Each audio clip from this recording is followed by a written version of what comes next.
Гэхдээ одоо саяны юмыг ингээд сонсоод ирэхээр тий одоо энэ Будапешт болгож байгаа Унгар улсад болгож байгаа тэр чуулган фейлдчих юм бол хэзээний цагт Америкчууд Украинд тэр Томагавк пууж өгөх юм бол тэгээд Киев хот юу гэсэн гах болчих юм байна тий амар юм аа.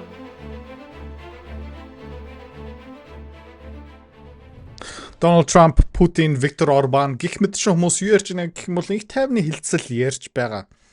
Гэхдээ Оросд, Москвад хүчний цаана Кремлийн дотор Путиныг тодорхой хэмжээгээр нөлөөлж чаддаг, Путины эсрэг үйлдэл авч чаддаг хүмүүс ерөнхийдөө юу ярьж байгаа юм бэ? Яг гэх юм бол Tomahawk нийлүүлнэ. Газ нефтийн дэд бүц бөмбөгдөж байгаа. Америкийн зэвсэг илүү их нийлүүлэгдэж байгаа. Европ тэр чигтээ бас Украиныг дэмжихийн тулд зэвсний үйлдвэр барьж байгаа.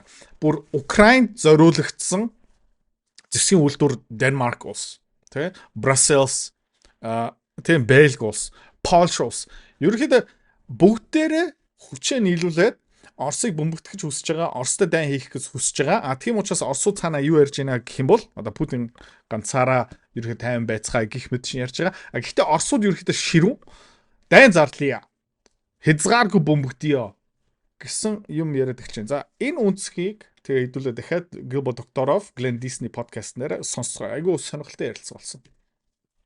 Welcome back to the program. We are joined today by Gilberto Doktorov, a historian and international, I guess, to give up on some of his restraints and even react more forcefully towards. Тэгээ Оросын цаана байгаа хүмүүс, улс төрчнөр Путинийг нөлөөлж чаддаг хүмүүс юу шаарч байгаа юм бэ гэх юм бол илүү их бөмбөгтий, өөрийнхөө хязгаарлахаа болий. Тэд нар бол амар харгас байна. Бид нар бас яг адилхан харгас байя. Well, it's a pleasure, except that I will not be bringing good tidings in the show. Well, за тэгээд намайг өрсөнд баярлаа. Гэхдээ энэ удаа би тийм сайн мэдээ дуулах боломжгүй. Би ерөөхдөө айгүй муу мэдээ чамд чиний үзэгчд тэ хүргэнэ. It does appear that we're moving somewhere quite dangerous. That is, only over the past few days we've seen articles such as the one in Financial Times where it's very open that the US is participating in attacks on Russian refineries.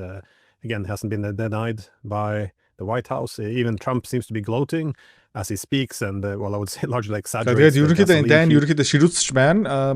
Сүүлийн үед бас НАТО-гийн Америкийн дэмжлэгттэй Украинчуудтай хамтраад Оросын газ нефтний дэд бүтцийг бөмбөгдөж байгаа.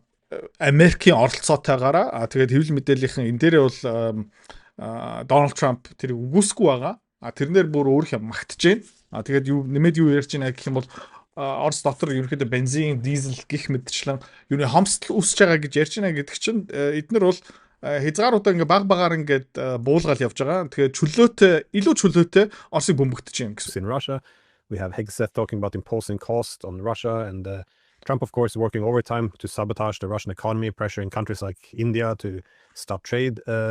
But also under Trump. За тэгээд нөгөө талаас өнгөрсөн 7 хоног та бас сонсч ирсэн энэтхээс юу шаардж байгаа юм бэ гэх юм бол Оросын газ нефтийг хөдлөж авахаа бол хэддудаа бас яг адилхан шаардж байгаа. Эдийн засгийн хувьд бас Дайны хувьд ерөөдөө дараагийн шат руу аль хэдийн шилжчихсэн байгаа. Гэвч Оросууд ижил хэмжээндээ тэгээд дараагийн түвшинд ерөөсөө явахгүй байна. Энэ ерөөдөө шүүмжил Орос дотор нэлээд хүчтэй явж байна. We see that the nuclear deterrent of Russia was attacked back in June. I saw a report yesterday by FSB which suggested that the British were directly involved in this attack on Russia's nuclear deterrent. Trump now openly talking about sending Tomahawks, which could carry nuclear warheads. We Russians would also not be able to know. And again, if Russia sees a Tomahawk launched towards Russia, they can't really know if there's a nuclear warhead, if there's a first strike. So this must be taken into consideration. Тэгээд Tomahawk пууж нь зөвхөн одоо динамитик зүгээр энгийн тесрэгдэг бодистой ерөөсөө байх ёсгүй. Tomahawk өөрөө ямар чадвартай юм бэ гэх юм бол tactical nuke зөвх боломжтой цөмийн зэвсэг тий цөмийн зэвсэг болох боломжтой байхгүй юм Tomahawk пууж. Хөрөнгөний зах зээл хувьцаа улс төрийг сонирхоод байна тий. Тэгээ хөрөнгөний зах зээл яагаад өсдөг юм? Эдийн засаг яагаад өсөд идэг юм бэ? Ойлгомоор байгаа юм бол миний Fuck Money 2 Time to Die номыг сонирхоод үзээрэй. Дэлгэрэнгүй мэдээл Idrotsicom-оос. За тэгээд энэ ном ойролцоо бараг 500 хуудастай дүүрэн мэдлэг. Хамгийн гоё юм юу юм бэ гэх юм бол 8 дугаар ангийн хүүхэд энийг ч гэсэн ойлгон маш энгийнээр бичсэн. Санхүүч хэлээрээ ерөөсө бичээгүй. За захилмаар байгаа бол Idrotsicom тэнд бас дэлгэрэнгүй мэдээл байгаа. how they retaliate and respond. So I guess for all of these reasons, we now see some more louder voices in Moscow. Москва дотор ерөөхдөө чимээ нэмэгдэж байгаа тийм Путиний ард ерөөхдөө чимээ nэмэгдэж as well as the media, which more or less sees this restraint as appeasement that will only produce a more dangerous situation as we now take further steps towards a direct war. And it's no one really has escalation control here, so it's not the. Тэг ингээ явсаар хагаад улам их дайн руу орж байгаа Америкчууд, Европчууд, НАТОгийн Украинчууд ингээд тий шат дараалаараа ингээ явж байгаа. Тэгээд хамгийн гол нь Оросууд бас тодорхой хэмжээний хариу барихгүй байгаа учраас ингээ урагшаа явж байгаа байхгүй нөгөө юу гэсэн үг юм бэ гэх юм бол Америкчуудыг, Европчуудыг НАТОгийн чөлөөтэй улам их даврах эрхийн олгоол байна. Тэгээ энийг ерөөхдөө тассан зогсоох хэрэгтэй. Тэгээ сая англиар бас deterrence гэж ярьж ирсэн. Ерөөхдөө нөгөө айц гэх юм уу та ер нь бол Оросоос бид нэр ягчгүй юм байна. Тийм учраас өшөө холбоо бүгдээ гэсэн шийдвэр гарч байна. Doesn't take that much imagination to see how such an escalation could. Тэгээ ингээ улам ингээ яваад ирэхээр яг жинхэнэ нээлттэй дайн. I tend to agree with this assessment. Оросууд ингээ дайн руу боломжтой юм шүү. Again, unthinkable. And escalation control is an illusion that may essentially kill us all. So on that very dark, pessimistic start, I wanted to address an article you recently wrote on this topic as well, where you discussed the dilemma in terms of how Russia could respond to NATO's escalations. Тэгээд докторов бас энэ тухайн нийтлэг бичсэн. Оросууд ерөөхдөө ямар арга хэмжээ барьсан зүгээр юм бэ? Ягаад гэх юм бол энийг нэг тассан зогсоохгүй юм бол улам ингээ харгас болоод тэгээ хэдүүлээ бүгдээрээ өгч магадгүй цөмийн дайн дотор. So what are the way you see the arguments for and against restraint on Russia's part? Тэгээ Оросууд өөрийнхөө хязгаарлах хэрэгтэй юм уу? Эсвэл ямар арга хэмжээ авах хэрэгтэй юм та өөрийнхөө үзэл бодлоо биднэрт харуулцаач. Approach this question, shall I say from a layman's standpoint, because you are the political scientist who is by his restraint, showing off latest generation missiles and other armaments where Russia is years ahead of the West and the United States in particular, that isn't deterrence. Тэгээд Путин сүүлийн үед нөгөө шинэ зэвсгийн систем, шинэ пуужинг үзүүлж байгаа. Ингэж боломжтой шүү, тийх магадaltaй шүү. Эндээс одоо хүмүүс айхаа болцсон. Deterrence finally is the question of political will to use that arsenal. Тэгээд deterrence одоо Оросууд цөмийн зэвсэгтэй, Америкчууд цөмийн зэвсэгтэй тийм учраас хоорондоо дайн хийхгүй айц байгаа гэсэн үг. Тэр айц ерөөхдөө тэр зэвсгийг хизээч ашиглахгүй юм бол хинч айхгүй. It is not at all apparent that Mr. Putin has that will. His actions, his words in the last few months have spoken exactly the opposite. Тэгээд Путиний үйлдэл, Путиний амнаас гарч байгаа үг ерөөхдөө ямар дүнлэлд хүрэх юм бэ гэх юм бол ер нь бол дараагийн шатны зэвсэг ашиглах зориг Путинд байхгүй байна. And in that sense, I say he has weakened Russia's deterrence.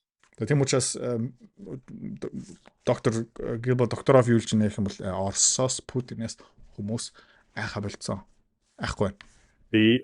Now where do I get this notion? Энийг би ханаас сонсч авсан бэ? Who is it? Is it the military? Are they? Цэргийн хүчнээс ингэ ярьж байгаа юм. Генералууд ярьж байгаа юм уу? I don't know. Nobody knows. But I can say the issue is not undercover. It is very much in people's eyes. And when I make reference now to Russian state television, I want to be sure that people understand that this, when I say talk show, I don't mean a talk show that you have coming out of NBC. This is not Meet the Nation. Тэгээд ер нь бол энийг би ханаас мэдэрч сонссон бэ гэх юм бол нэг телевизийн ток шоуос сонссон. Гэхдээ зүгээр ингээд NBC, CNN зүгээр ингээд мэдээлэл ярьдаг хүмүүс бишээ. Шал өөр хүмүүсийн TV show.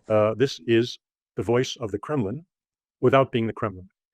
Энэ ерөөхдөө Кремлины одоо Оросын их хурлын ерөөхдөө хоолоо гэсэн үг тэр TV show. When people think about the tough voice coming out of Russia, they think about Mr. Medvedev, who was a weakling president and has been very busy the last 3 years trying to make up for it by super patriotism. За тэгээд ерөнхийдөө Кремлийн дуу хоолой гэж ярих юм бол хүмүүс юу гэж ойлгож байгаа юм бэ гэх юм бол тийм Дмитрий Медведев.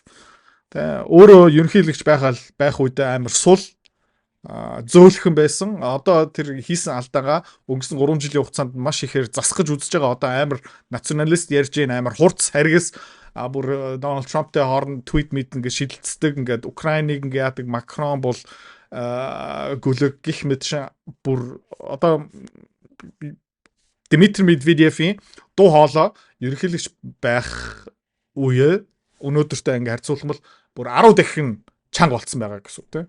There are a number of outstanding Russian political scientists and statesmen who have done the same thing. Тэгээд Медведев шиг яг адилхан үйлдэл хийсэн арга хэмжээ авсан хүмүүс, улс төрчнөр, улс төрчин шинжээж, судлаач, комментар өгдөг хүмүүс бас зөндөө байгаа. Одоо Украиныг бомбогдох ёстой, дайн зарлын марлыг яриад эхэлсэн хүмүүс зөндөө байгаа. Who are making up for their cuddly behavior towards the West by being overtly xenophobic today.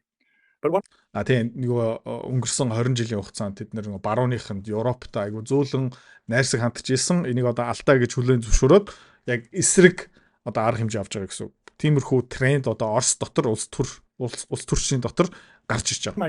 I'm talking about Vladimir Solovyov and his show Evening. Vladimir Solovyov ярьж байгаа шүү. Тэр хүний оройны ток шоу. The Evening with Solovyov. Who is he? Yes, he's the host of a talk show, but that doesn't tell you who he is. He is a close associate of Kiselyov, who is the director of all Russian state news on television. Тэр хүн хин бэ гэх юм бол Оросын бүх төрийн өмчт хэвлэл мэдээллийн компани өдөрдөг хүний ойрхон хүн. He is the protector of the hound dog who follows Putin everywhere, Zarubin. He is. За тэгээд энэ гурван хүн ярьж байна те. Тэгээд Заругийн гэсэн хүнтэй айгу ойрхон тэр хүн хин бэ гэх юм бол ерөнхийдөө Путиний нохоо те. Been favored by the Russian Defense Ministry to go to the front and to see things that nobody else sees and to get into tanks and to present interviews with people he considers to be special heroes from the front on his television program. So this is not телевизийн шоу дээр юу хийдэг юм бэ гэх юм бол нөгөө байлдааны өнгөрсөн 3 жилийн хугацаанд баатар хүмүүсийг авчираад тэ танкны жолооч цэрэг гих мэд хүмүүсийг ураад за фронт дээр юу болж байгаа юм бэ гэж ерөөдөө судалгаа хийдэг тиймэрхүү төрлийн контент гаргадаг. Just a chat show. This is a man who is very closely connected to Putin's circle. Was part of his circle. And he's been saying, and I think about you can find on YouTube, bizarrely, it appeared yesterday on YouTube. I don't recall the kind of anonymous sponsor who put it on for Russian television, because Russian television by itself is banned from YouTube. The program of the 14th, it is labeled the program of the 15th. The 15th is when it was posted by this intermediate 10 сарын 15-нд гарсан гэж байна. Program of Vladimir Solovyov. And what he says will shock you out of your skin. За тэгээд тэр хүний ярьсан юу бүр чамайг шокнд оруулна. За энийг сайн хэдүүлээ анхааралтай сонсгоё. He's saying that Russia is prepared. Russia has allowed red lines to be crossed. It has not stood for its defense. That it has behaved weakly, and that this has to stop. Тэгээд тэр хүн юу гэж хэлсэн бэ гэх юм бол олон нийтийн өмнө зургатн дээр Оросын заасан улаан шугамыг Европчууд наадуугийн зүгээр тоох үг шиг явцсан. Тэ их орноо хангалттай хамгаалаагүй бид нар хулчгар байсан. Тэ бид нар дэндүү зөөлхөн бид нар ерөөхдөө маш том алдаа хийж байгаа энийг засах хэрэгтэй. Ерөөхдөө шууд Владимир Путин нөгөө томоохон улс төрчнөр ерөөхдөө Украинд болж байгаа ямиг бүр ингээд тултлан шөмжилж штэ. That let me go up. But this is not. We're no longer in a special military operation. Let's face the fact. We are now at war. Тэгээ энэ Украин болж байгаа юм бол зүгээр special military operation биш ээ. Онцгой тийм цэргийн албахийн арга хэмжээ бол биш ээ. Энэ бол дайн. At war. Энэ бол дайн шүү. We don't care about humane behavior towards the enemy. The Ukrainians are our enemy. They're trying. За тэгээд дайн зарлах ёстой. Яагаад вэ гэх юм бол Украинчууд биднэртээ дайн хийж байгаа. Тэд нар бол хүн шиг юусоо байхгүй байна. Тэд нар ингээ хязгааргүй бүх юмыг бөмбөгдөж байна. Тийм учраас бид нар ч гэсэн тий яг адилхан байх хэвээр. Биднээс харгас хязгааргүй тий өөрийнхөө зорилгоо биелүүлэхийн тулд арга хэмжээ авах хэвээр, бөмбөгдөх хэвээр. To do everything to destroy us, and we should respond the same way. Тэд нар бол биднийг сөнөөх гэж бүх боломжтой аргуудыг ашиглаж байгаа. Тэд нар тэгж байгаа юм шиг бид нар бас тэгэх хэвээр. We should now bomb all of the decision-making centers in Kyiv during the daytime. Бид нар юу хийх юм бэ гэх юм бол өдрийн цагаар Киев хотод байгаа өдөрлөгийн одоо төвшний байшин объект, стратегийн одоо батлан хамгаалтын яам, их хурл Зеленскигийн бункер тэд нарыг өдрийн цагаар бомбогдох ёстой. To make sure that all the staff goes down with the buildings. Ягаад өдрийн цагаар юм бэ гэх юм бол ажлын цагаар тэд нар тэр офис барилга объект дотор байгаа учраас бид нар өдрийн цагаар тэрийг бомбогдох ёстой. Ягаад гэх юм бол өдрийн цагаар тэд нар тэндээ ажиллаж байгаа юм бол хамт ил байхгүй бол гэсэн. Got it? We should also warn European countries, whoever has factories building weapons that are going to Ukraine, to evacuate their cities.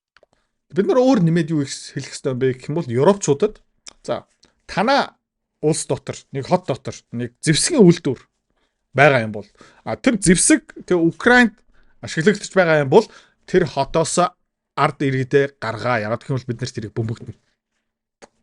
Амар ярьж эхэлж байна те. Because well, it's clear. There's an open threat to destroy European capitals. I'm in Brussels. We had downtown Brussels once. Тэгээд Gilbert Doctorow хаан амьдарч байгаа юм бэ гэх юм бол Brussels амьдарч байгаа. Brussels хотын төвд нэг зэвсгийн үйлдвэр байгаа. Тэгээд нээлттэй, ойлгомжтой, тодорхой Европчуудад хэлэх ёстой. За та нар ингэж байгаа юм бол бид нар таадын нийслэл хотыг бомбогдно. Such factory. It was formerly a car factory. It's now making the various types of armaments for Ukraine. So the warning, this is a very direct warning. Тэгээд манай Brussels хот дотор нэг автомашины үйлдвэр байсан. Тэр байхаа болцсон. Одоо юу гэж нэх юм бол зэвсэг үйлдвэрлэж байгаа. Тэр зэвсэг хаашаа явж байгаа юм бэ гэх юм бол Украин руу явж байгаа. The most important thing I've considered here was the mention of we now, let's stop talking about it, an SMO. We are at war. I'm waiting for Putin to declare war. За. Тэгээд би юу хэлж байна гэх юм бол Путин дайн зарлахыг хүлээж байгаа. Яг гэх юм бол энэ онцгой special military operation ерөнхийдөө байхаа болж байгаа юм аа. Хизээ нэг цагт Путин одоо дайн зарлана. I think it will happen as soon as either the tomahawks are delivered to Ukraine or something similar. That will be the provocation that allows him to do what people like Solovyov are demanding.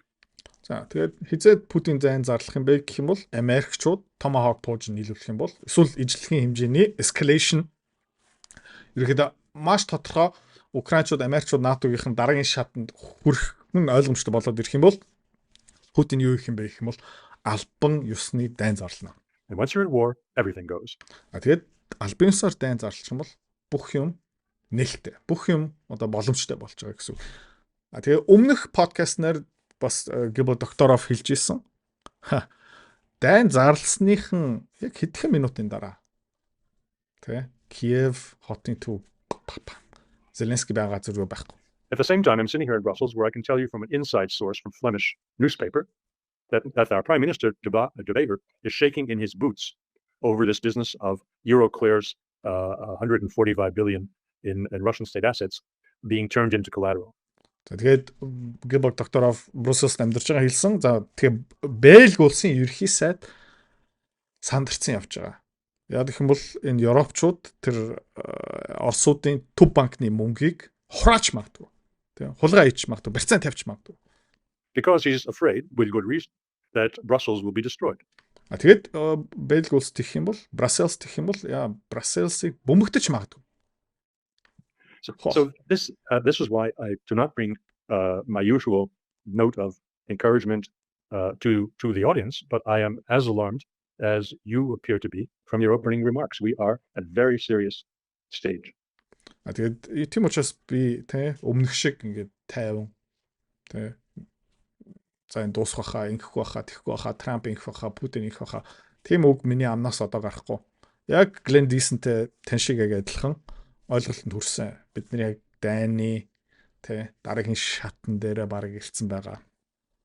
Yeah, I don't see how a direct war now can be avoided because again, if Russia shows restraint, then they will see this as a weakness in NATO, and the tomahawks will be delivered, which the Russians would then have to react to in the most fierce way. And if they do respond, then of course, look at the language we have in Europe. We have some few drones over an airport, and even after we find out that there's Europeans who have been flying them and arrested, we still talk about how this is a hybrid war by Russia. Like we seem so eager to pick a fight. I mean, once the Oreshniks begins to rain upon our production. Тэгээ Европт юу ярьж байгаа юм бэ гэх юм бол би бас амар айж байгаа. Яг гэх юм бол Европын альбан тушаалтнууд юу ярьж байгаа юм бол Оросын дрон, онгоцны буудал гих мэт шиг ингээл яриа л байна. Тэгээ ингээд судлаа үзсэн чинь Европчуудын өөрийнх нь дрон байж таарсан. Эсвэл зүгээр нэг иргэний дрон байсан. Гэхдээ Тэ судалгаа хийгээд тэ Оросын дрон биш гэдгийг тодорхой болсон ч гэсэн манай улс төрчин нөгөө дайн майн гэж ярьж байгаа. Тэгээ хизээний цагт тэ Oresnik пуужин энэ тэнд ингээд нисээ яваад ирэх юм бол production facilities and тэ Денмарк нэг зэвсгийн үйлдвэр байгаа, Герман зэвсгийн үйлдвыр байгаа, Бельги зэвсгийн үйлдвэр байна. In logistics centers in Europe. I mean, тэгээ логистикийн төв to avoid war. This is seems like we've hit the end of the line. Otherwise, you mentioned the theories on deterrence. I mean, in deterrence, at least when I used to teach it, we focused on the 3 C's. You have to have the capabilities to deter. It has to be, obvious. You also need it to be, and the Russians do have this with especially the Oreshniks, which allows them to climb up the escalation ladder in a very aggressive way without going nuclear. The second is that it has to be credible, that you're willing to use this weapon, that once you cross a red line, they will be used, and all of this has to be communicated. So this kind of 3 C's all has to be present if you want a proper deterrent. But as you said, тэгээд ер нь бол Оросоос айхын тулд нэгдүгээр Оросуудад тэр чадвар байх хэвээр. Тэгээд бас нөгөө тий ашиглах хүсэл байх хэвээр. Тэгээд хэдүүлээ судлаа л та. Калши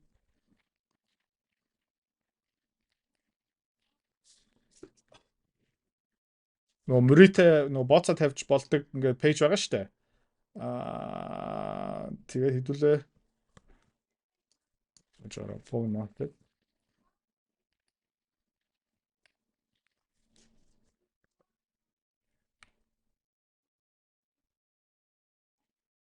Окей. Энд жишээлбэл хэдүүлээ харцгаая. 24 онд ерөөхдөө цөмийн зэвсэг яах уу маах уу гэд энэ ерөөхдөө дууссан тий. Ерөөхдөө 24 онд дууссан. Одоо хэдүүлээ харцгаая.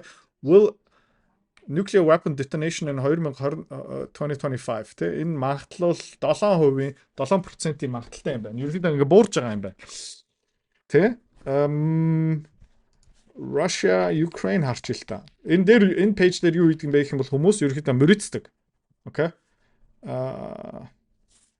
Russia ceasefire October ерөөхдөө гал зогсоох ингээл мөрий тавьж байгаа юм байна. Украин